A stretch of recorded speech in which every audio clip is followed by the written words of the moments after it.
Irmãos, a graça e a paz do Senhor para todos. Estamos muito felizes em vermos a cada um dos irmãos.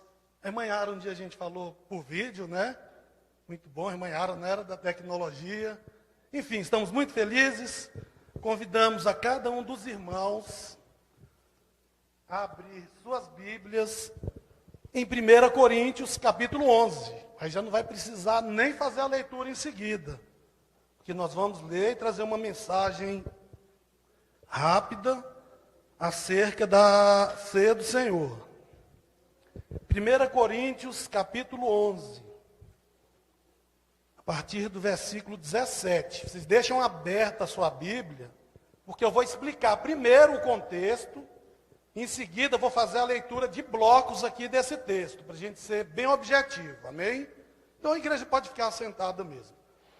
Vejam só, irmãos, o texto que nós vamos ler, ele se refere à ceia do Senhor. E quando o apóstolo Paulo é instado, é guiado pelo Espírito Santo para escrever esse texto, anteriormente ele tinha escrito os versículos 1 a 16, acerca de linhas de autoridade da igreja, mostrando que Deus é o cabeça de Cristo, Cristo é o cabeça do homem, o homem é a cabeça da mulher. Passadas essas linhas de autoridade, ele é motivado pelo Espírito Santo de Deus a falar então da ceia do Senhor. Mas qual foi o cenário? O que instigou o apóstolo Paulo a escrever esse texto? É muito interessante. Então vamos observar que daqui a pouco na leitura, a igreja de Coríntios, em que pese ser uma igreja que era riquíssima em dons espirituais, de um lado, por outro lado, era uma igreja que andava na carnalidade e no mundanismo. E dentre as características da carnalidade e do mundanismo, se destacava o desprezo aos irmãos, o desprezo ao próximo. Normalmente, quando eles celebravam a ceia do Senhor, na realidade existia um banquete antes, que era chamado de festa ágape, onde cada um dos irmãos deveriam levar alimentos e ali se confraternizarem uns com os outros. E após essa refeição, eles partiam pão e em seguida tomavam do vinho, que era o símbolo da ceia do Senhor. Só que acontecia um problema. Os irmãos que eram mais ricos, os irmãos que tinham uma capacidade financeira melhor, eles levavam seus alimentos. Só que, por outro lado, existiam irmãos que eram mais carentes, irmãos que precisavam trabalhar nas feiras da época. Alguns irmãos viviam num estado de escravidão, que ela não tinha sido abolida, então ela era tolerada, não que Deus permitisse, mas ela era tolerada. Então, alguns irmãos que eram menos abastados financeiramente, eles chegavam depois. Só que em meio a isso, os irmãos que eram poderosos, entre aspas, eles haviam levado a alimentação, e eles iam lá, participavam da ceia. O texto bíblico vai nos dizer que eles se empanturravam, que eles se embriagavam e não compartilhavam com aqueles irmãos. É o que está aqui no bloco dos versículos 17 ao 22, que nós vamos ler agora. Essa parte aqui ela é chamada de excessos na ceia do Senhor. Esse conjunto aqui do versículo 17 ao 34, ele tem 4 partes, que são os excessos na ceia do Senhor, a instituição da ceia do Senhor, depois da instituição, a preparação para a ceia do Senhor e uma exortação final. Então, do 17 ao 22, nós temos os excessos. Vamos ler aqui então. Nisto, porém, que vos prescrevo, não vos louvo, porquanto vos ajuntais não para melhor, e sim para pior. O apóstolo Paulo já começa com uma exortação, com uma palavra um tanto quanto áspera em relação ao ajuntamento que eles faziam. Versículo 18. Porque antes de tudo, estou informado haver divisões entre vós, quando vos reunis na igreja. E, em parte, eu creio. Essas divisões, elas foram relatadas anteriormente Porque no meio da igreja de Coríntios tinham aqueles que diziam que eram de Paulo, outros de Pedro, outros de Apolo, outros que se achavam mais espirituais diziam que era de Cristo. Até quando Paulo fala do corpo, ele diz que o corpo de Cristo não está dividido. Mas na igreja de Coríntios nós tínhamos uma divisão e que é obra da carne. Essas facções são obras da carne e que a Bíblia condena veementemente. Então, ele começa a falar disso. No versículo 19, ele relata: porque até mesmo importa que haja partidos entre vós. Esses partidos também é traduzido como dissensões. Mas aqui ele está colocando como algo positivo. As divisões, o apóstolo Paulo fala para a igreja: olha, isso é negativo, porque é obra da carne. Mas aqui ele diz: mas importa que haja dissensões entre vós, ou heresias também, dependendo da tradução dos irmãos, para que também os aprovados se tornem conhecidos em vosso meio. O que era isso, irmãos? Eram irmãos que, ao ouvirem ensinos estranhos à palavra de Deus, eles refutavam e, ao mesmo tempo, se apartavam daqueles homens que se infiltravam na igreja para tentar destruir a doutrina autêntica do Evangelho de Cristo.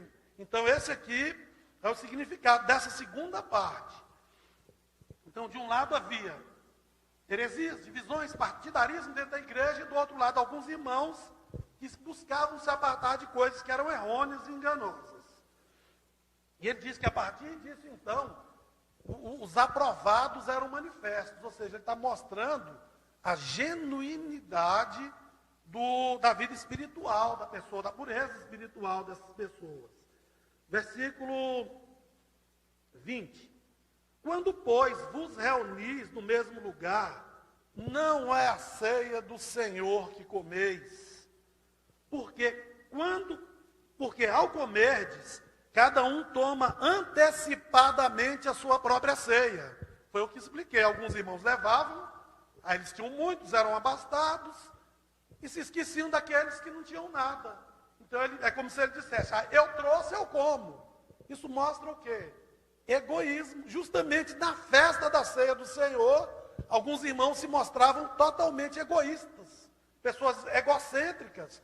A palavra de Deus nos diz que a marca de um cristão, Jesus diz lá no Evangelho de João, no capítulo 13, que vocês serão conhecidos como meus discípulos se vos amardes uns aos outros e não desprezar os outros, como acontecia aqui.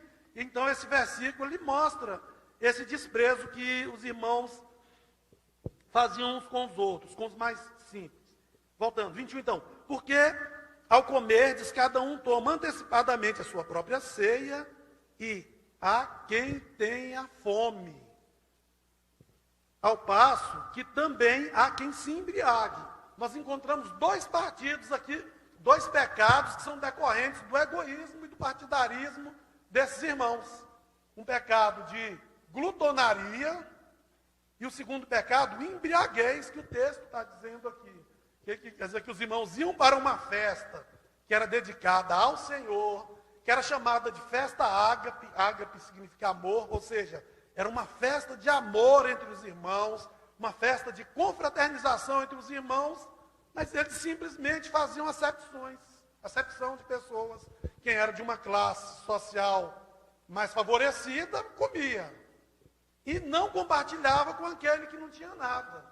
Enquanto a palavra de Deus, ela nos ensina a nos amarmos uns aos outros, a ajudarmos uns aos outros, não é? Quando necessário, se até o nosso inimigo tiver fome, nós darmos alimento para essa pessoa. Mas aqui em meio a essa festa, que era a festa ágape, isso não estava acontecendo. Então, imagine a humilhação pela qual os irmãos menos favorecidos estavam passando.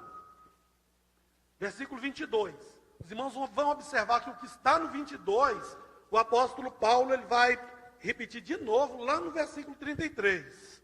Porque aqui no 22 ele diz: não tendes casas porventura para comer e beber? Ou seja, ele está demonstrando que se a motivação deles, ao se dirigirem para aquele ajuntamento, para a eclésia, né, para a igreja, se era simplesmente só para comer e beber, o que eles estavam fazendo ali? Eles não estavam conseguindo entender o verdadeiro sentido da ceia do Senhor, que é, em primeiro lugar, nós vamos explicar um pouquinho mais à frente, é um memorial do que Jesus fez por nós. É lembrar de que Jesus morreu na cruz, ressuscitou, subiu aos céus e que ele voltará. É um momento de comunhão ali. Mas isso não passava mais pela mente dos irmãos da igreja de Coríntios. Então, continuando. Ou menosprezais a igreja de Deus. Menosprezar a igreja de Deus, menosprezar os nossos queridos irmãos em Cristo, significa menosprezar o próprio Cristo. Menosprezar a obra que Jesus fez para trazer a salvação a essa pessoa. Por isso que ele diz isso. Ou menosprezais a igreja de Deus e envergonhais os que nada têm. Porque era algo, já falei, bastante triste. Ora, que vos direi? Louvar-vos-ei? Não, certamente não vos louvo. Ou seja, o apóstolo Paulo está dizendo que o ajuntamento daqueles irmãos era algo reprovável por causa das divisões, por causa do egoísmo, que em meio àquilo alguns irmãos que eram aprovados eram conhecidos, e que naquele banquete de ceia era apenas um simulacro. A pessoa ia lá de uma forma religiosa, participava do banquete, da alimentação, das refeições, depois participava do pão e do vinho e ia embora e pronto. Era mera religiosidade. A síntese desse primeiro bloco é essa. Depois, então isso aqui, o que nós lemos agora, refere-se aos excessos que aconteciam na igreja de Coríntios. E esses excessos, então, serviu de motivação para o apóstolo Paulo continuar escrevendo e explicar acerca da ceia do Senhor. Então, a próxima parte que nós vamos ler e explicar, ela está dos versículos 23 ao 26, que se refere à instituição da ceia do Senhor. Então, nessa parte, o apóstolo, ele vai lembrar de algo que é relacionado ao ensino, porque ele diz no versículo 23, porque eu recebi do Senhor o que também vos entreguei. Paulo, a Bíblia nos diz, inclusive estudamos isso nas nossas escolas dominicais, que ele teve um encontro com o Senhor. E ele recebeu, então, muito da palavra de Deus pelo entendimento dos escritos do Antigo Testamento e de algo que o próprio Cristo deu para ele. Então ele diz aqui, o que eu recebi do Senhor, eu também vos entreguei. De que forma ele entregou? Ensino. Onde o apóstolo Paulo ia, ele ministrava a palavra. Ele ensinava a palavra de Deus aos irmãos. Eu vos entreguei que o Senhor Jesus, na noite em que foi traído, tomou o pão. Ou seja, algo que foi marcante para a ceia do Senhor e na noite da traição de Jesus, foi a instituição da ceia do Senhor, porque Jesus tinha provado da Páscoa do Antigo Testamento. A partir de então, ele institui o Novo Testamento, só que existia uma pessoa lá que participou disso tudo. Podemos dizer que essa pessoa, ela participou da ceia do Senhor, mas sem discernimento, que foi Judas Iscariotes, o traidor. Ele estava lá, ele andava com Jesus, só que ele não entendia de verdade o que era ser cristão. Ele não entendia de verdade o que era amar a Deus sobre todas as coisas. Ele já tinha um propósito no coração. A Bíblia, inclusive, diz que Satanás se apoderou de Judas. Não é? Ele estava lá na ceia do Senhor. Então, Judas, depois desse ato de ceia, ele partiu para entregar Jesus. Então, o apóstolo Paulo, ele diz que ele recebeu isso do Senhor. E então ele mostra que a traição, tinha um homem que haveria de trair Jesus. Então eu recebi do Senhor o que também vos entreguei. Porque o Senhor Jesus, na noite em que foi traído, justamente na noite em que ele foi traído, ele instituiu a Santa Ceia. Na noite em que foi traído, tomou o pão. Aí vamos ao versículo de número 24. E tendo dado graças, o partiu e disse, isto é o meu corpo que é dado por vós. Fazei isto em memória de mim. Quer dizer que Jesus, durante o momento da instituição da ceia do Senhor, ele pega o pão, ele parte o pão e diz, olha, para fazer isso, para se lembrar de mim. Ou seja, para se lembrar que o corpo de Jesus foi moído por nós na cruz do Calvário. Para se lembrar de todo o sacrifício que Jesus fez ali na cruz, para trazer salvação a todo aquele que nele crê. A Bíblia nos diz que pelas pisaduras de Cristo, nós fomos sarados. E a palavra também nos diz, e no livro de Isaías, no capítulo 53, que agradou Deus moê-lo, por causa de nossas transgressões. Então, quando nós pegamos o pão para participar da ceia do Senhor, com isso em mente. Cristo foi moído por causa de nossos pecados. No versículo 25, mostra a instituição do Novo Testamento. Porque no Antigo Testamento, irmãos, constantemente era derramado sangue de animais para cobrir os pecados dos homens. Só que, isso, como eu falei, era repetido, sempre acontecia.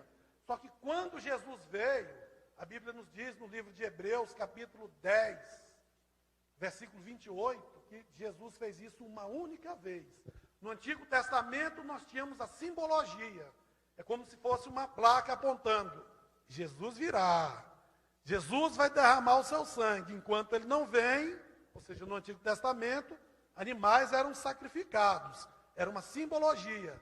Mas quando Jesus veio, o próprio João, ele disse, eis aí o Cordeiro de Deus que tira o pecado do mundo.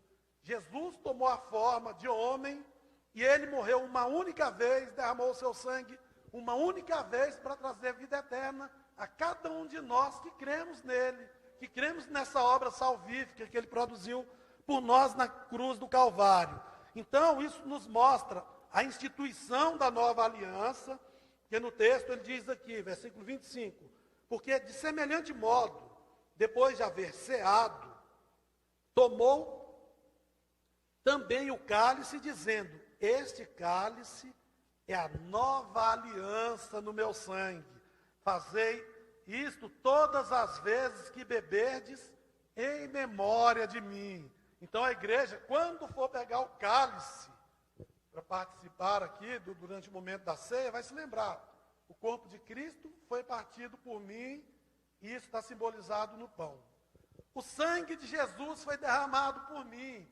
Hoje não precisa de nenhum sacerdote sacrificar animais, porque a obra de Jesus foi perfeita. Bastou ele derramar o sangue dele uma única vez para nos conceder salvação.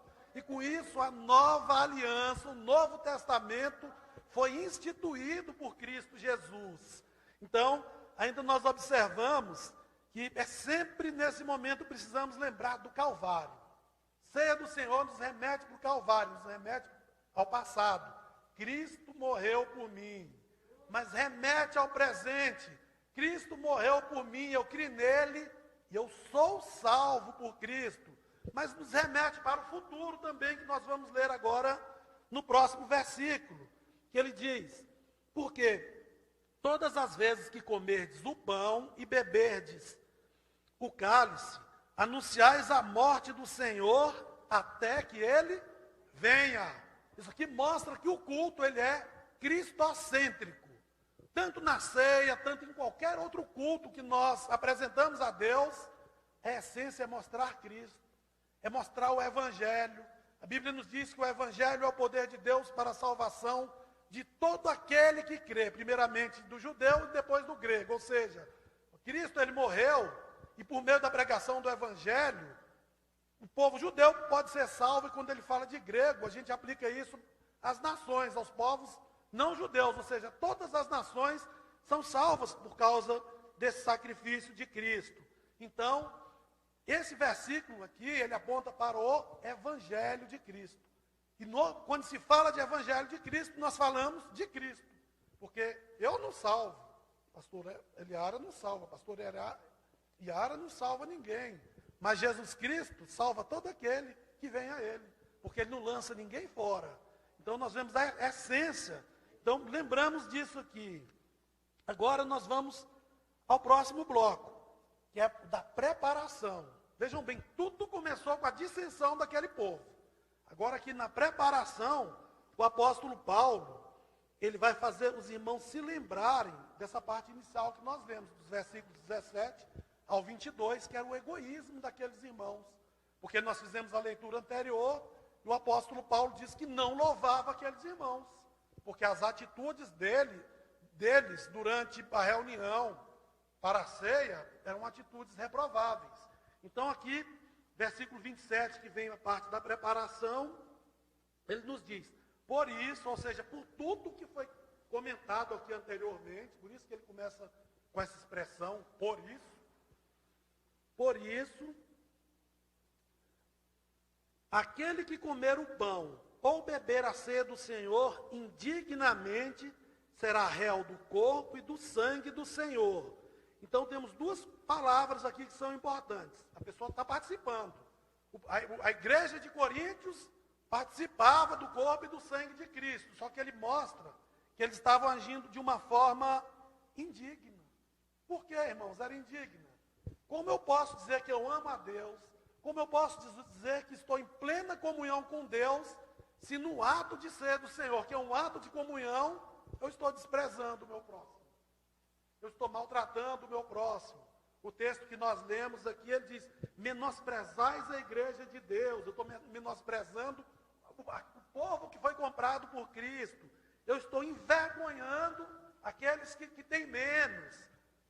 Nós lemos também que ele diz que uns comiam demais, quer dizer, estavam cometendo o pecado da glutonaria. Outros estavam saindo bêbados do culto.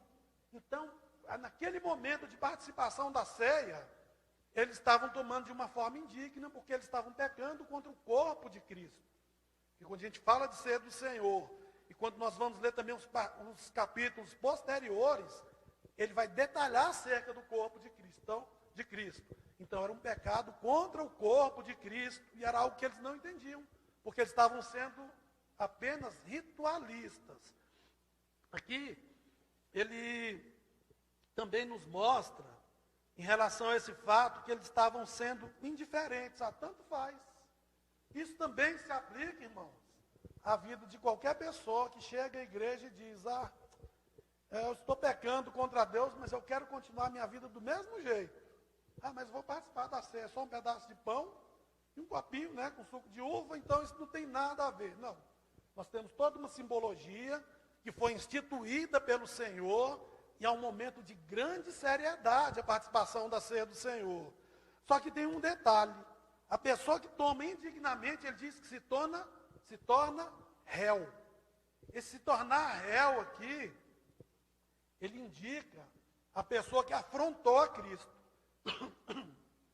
Ela afrontou a Cristo e por causa dessa afronta ela se torna culpada diante de Deus. Fazendo um estudo mais profundo, a gente observa que a pessoa é culpada da própria morte de Cristo. Tá? É algo assim, extremamente sério quando a gente faz um estudo mais detalhado desse assunto. Então tomar ceia de um modo indiferente é pisar no sacrifício de Cristo. Então, por isso que ele diz, vos tornais réus do corpo e do sangue, ou seja, culpados. Diante de um tribunal, o réu que é culpado, ele recebe a justa punição. Então ele fala da justa punição que vem da parte de Deus. Só que tem mais um detalhe, e agora, o que fazer? Será que eu tenho que fugir da ceia por causa de algo que eu não abandonei? Eu tenho que fugir da ceia? Ou eu tenho que fugir do meu pecado para poder servir ao Senhor e participar da ceia? No próximo versículo, o apóstolo Paulo ele dá a saída. Porque quando a pessoa vem à casa do Senhor em dia de Santa Ceia, não é para ela dizer assim, eu não vou tomar a ceia porque eu pequei contra Deus. Não, muito pelo contrário. A Bíblia nos diz que ela fará um autoexame, ela vai olhar para o interior dela, para o coração dela, vai se lembrar, sim, dos pecados que cometeu contra Deus, mas vai se lembrar que ela tem um advogado nos céus. A Bíblia diz que Jesus Cristo é o justo. Ela vai se lembrar, vai sentir um pesar muito grande pelos pecados que cometeu, vai confessar diante de Deus, vai falar, Senhor, eu pequei, mas eu não quero pecar mais. Senhor, eu errei, eu não quero errar mais. Me perdoa. Senhor, eu me arrependo de todo o meu coração, nesse momento de autoexame também. E quando essa pessoa faz esse autoexame, se arrepende, pede perdão ao Senhor, automaticamente ela é purificada de todos os pecados. Aí alguém poderia dizer assim, ela vai esperar quanto tempo para tomar a ceia? A partir do momento que a ceia for distribuída, ela pode tomar. Porque o perdão de Deus, ele é imediato. Na realidade, nós precisamos fazer um autoexame diariamente. Mas também, nesse momento, nós nos autoexaminamos. Então, mediante a esse autoexame, nós podemos dizer assim, ó, eu estou fugindo do pecado, porque eu quero estar bem pertinho de Deus, eu quero me achar digno de participar da ceia do Senhor. E essa dignidade para participar da ceia do Senhor não vem de nós. Ela vem justamente em função do sangue de Jesus que foi derramado para nos purificar de todo o pecado, todos os pecados que nós cometemos. Então, versículo 28. Examine-se, pois, o homem a si mesmo. Então, ele está falando de autoexame. Examine-se o homem a si mesmo. E assim, coma do pão e beba do cálice. Porque muita gente chega à igreja e diz, não, eu errei, eu pequei, meu coração está endurecido, está magoado com fulano de tal. Aí o Espírito Santo de Deus diz para você, então, você que tem uma grande oportunidade agora. Peça perdão ao Senhor e diz, Senhor, eu te peço perdão, mas eu perdoo fulano de tal. Senhor, eu reconheço os meus erros. Senhor, eu sei que Tu és digno de me capacitar a participar da ceia do Senhor.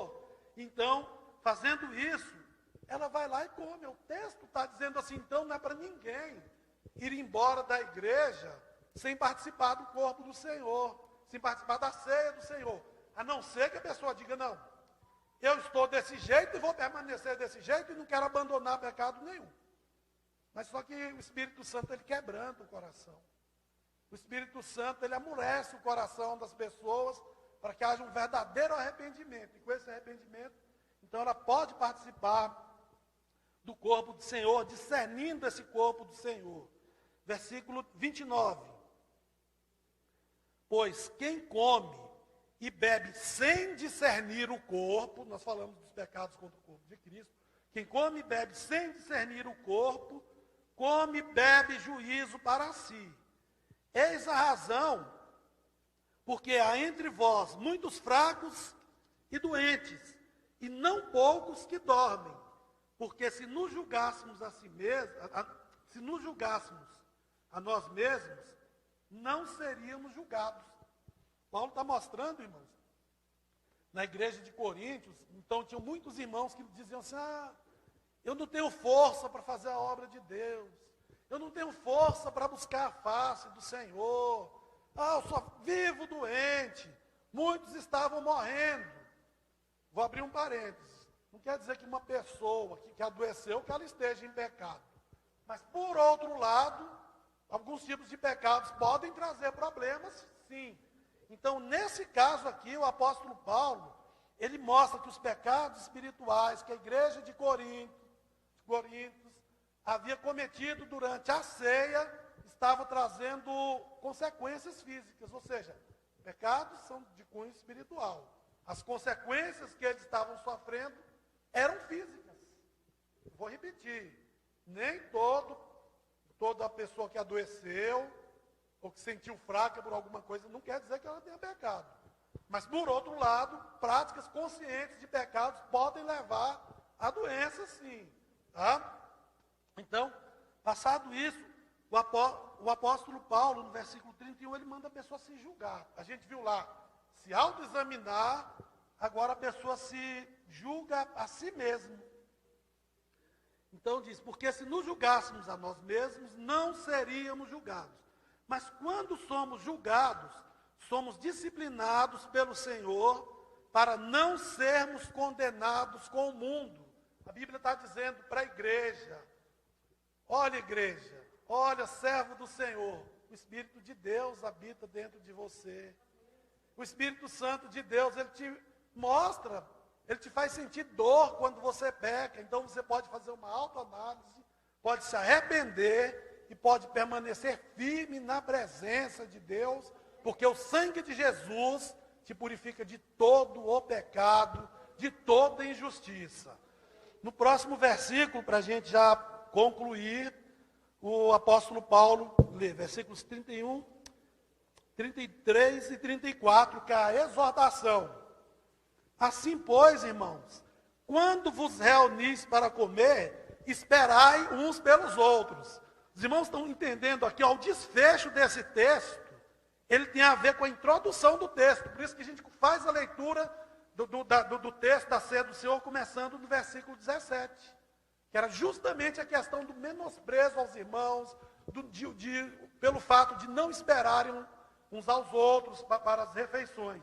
Então ele diz, assim pois, meus irmãos meus, quando vos reunis para comer, esperai uns pelos outros. Em outras palavras, que haja uma verdadeira comunhão entre vocês, que não haja acepção de pessoas, porque na realidade a Bíblia diz que todos são iguais diante de Deus.